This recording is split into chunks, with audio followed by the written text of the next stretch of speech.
कचरे ज्ञान वाली लेखक की किताब पढ़ोगे तो हमेशा भ्रमित हो जाओगे, और जब भ्रमित हो जाओगे तो न लड़ाई को आगे बढ़ाओगे, न संघर्ष को आगे बढ़ाओगे, न शिक्षा को आगे बढ़ाओगे, न संगठन को आगे बढ़ाओगे। कहां जाओगे?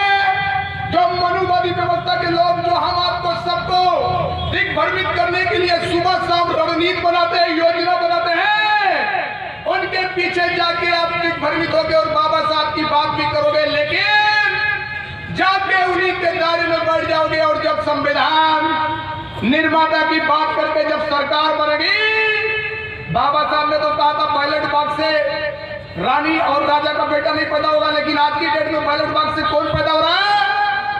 कौन पैदा हो रहा है? क्योंकि रणनीति गलत है। राजनीति में जो लोग भी इस प्रकार की व्यवस्था स्थापित किए हैं, उन्होंने समझ लिया है कि बैलेट बॉक्स से कैसे राजा का बेटा निकलेगा, उन्होंने पूरा इंतजाम कर रखा है। कुछ भी कर लो, अगर उनके इंतजाम को आप नहीं समझ पाओगे, भीड़ बटोरोगे, लाइन लगाओगे, वोट भी दोगे, लेकिन रिजल्ट जब आएगा तो आप दिग्भ्रमित होकर सोचोगे भाई क्या करूं। लाइन लगकर लोगों ने अपने संविधान की रक्षा के लिए वोट की ताकत का प्रयोग किया, लेकिन क्या हुआ? और वो आपको दिग्भ्रमित कैसे करेंगे? 85% लोग तो हमारे साथ था, आपके साथ कोई नहीं है। वो आपको क्या नारा देते हैं? हम एक है तो सेफ है, और हमारे लिए वर्गीकरण का, आरक्षण का कानून लाते हैं। हमको बांटते हैं और खुद को हम एक है और सेफ है करते हैं, और आप उनके सिद्धांतों को कैसे स्वीकार करेंगे?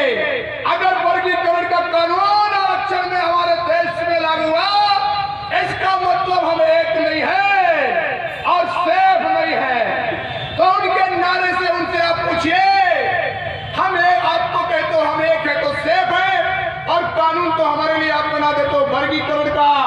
इसका मतलब आपकी नीतियों में, सिद्धांतों में गड़बड़ियां है। एक चीज आपको मैं बता देना चाहता हूं, जैसे हमारे संविधान की यहाँ देखिए एक पन्ना रखा हुआ है, संविधान में बहुत डालियां हैं, बहुत पत्तियां हैं। ये क्या कर रहे हैं? अभी कल माननीय प्रधानमंत्री जी बोल रहे थे आरक्षण पे ऐसा हुआ शुभ भारत है, इतनी बड़ी बड़ी बातें कर रहे थे, जैसे लग रहा था कि आरक्षण के जन्मदाता हमारे देश के प्रधानमंत्री जी हैं, साहू जी महाराज नहीं, हमारे नरेंद्र मोदी जी है। क्या बोलते हैं आरक्षण पे? और उन्होंने बड़ी तरकीब निकाली, उन्होंने कहा आरक्षण बोलो कि मैं तो आरक्षण पर कुठाराघात नहीं होने दूंगा, और चोर दरवाजे आरक्षण पर कुठाराघात करते रहो। कैसे करते रहो? मैं आपको बताता हूं कैसे कर रहे हैं। अभी आपने देखा होगा उत्तर प्रदेश में 80 से ज्यादा जनपद है, उजाले का विभाग 42 जनपद वाला जो विभाग हमारा बिजली विभाग है, उन्होंने क्या किया कि बिजली विभाग में का निजीकरण लाएगा।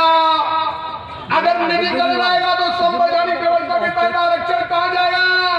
एक डाल कट गई आपकी, एक डाल कट गई आपकी, आरक्षण चला गया आपका, और आप हम एक है और सेफ है का नारा देते रहे। आपको जानकर आश्चर्य होगा कि खाली बिजली विभाग के 42 जनपदों से स्वतंत्र पद के दलित और बैकवर्ड के कितने पद खत्म हो जाएंगे?